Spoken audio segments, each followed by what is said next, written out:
Higpitan pa rin ng Land Transportation Office ang panguhuli sa mga taxi driver na namimili o nangongontrata ng mga pasahero ngayong Christmas season.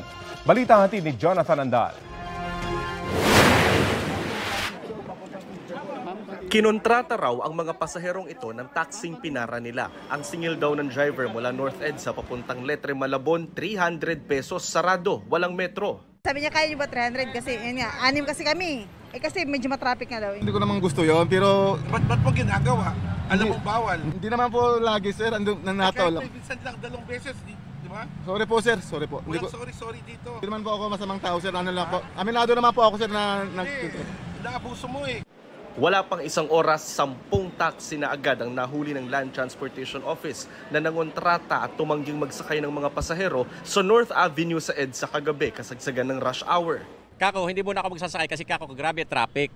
Bawal yan, sabi ng LTO. Pati na yung mga nagdadahilan na gagarahe na pero wala namang signboard. Wala ka man lang sideboard dyan, no, na garage ka na.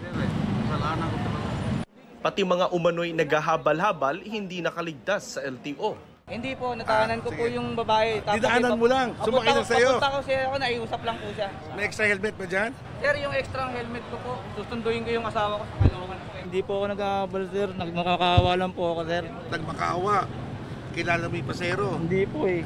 Christmas rush pa naman at marami nangangailangan ng pampublikong transportasyon. Kaya para walang gumaya sa mga pasaway na driver, hihigpitan daw ng LTO ang pagpaparusa sa mga abusado. Hindi na pwede magpasada after this operation.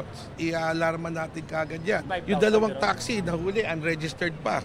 Diretso din sa impounding area. Fake registration pa. No? Ang fake registration, sasamahan namin na criminal to. Diba? Falsification ng public document. Minsan lang sila nahuli. Buong buhay nila, i-regret yan eh.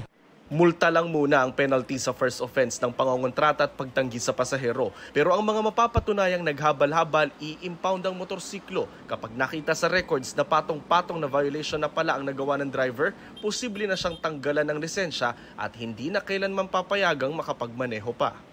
Sabi naman ng LTFRB, kung may makaengkwentrong abusadong driver ng public transpo, isumbong sa kanilang 24/7 hotline 1342.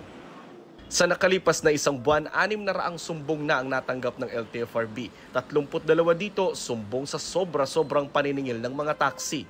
Hindi po mahirap mag-complain sa LTFRB. Plaka po, kung saan po nangyari ang insidente, ipadala niyo po sa Viber number po natin, tumawag po sa official hotline, agaran pong mag-aaksyon ng LTFRB.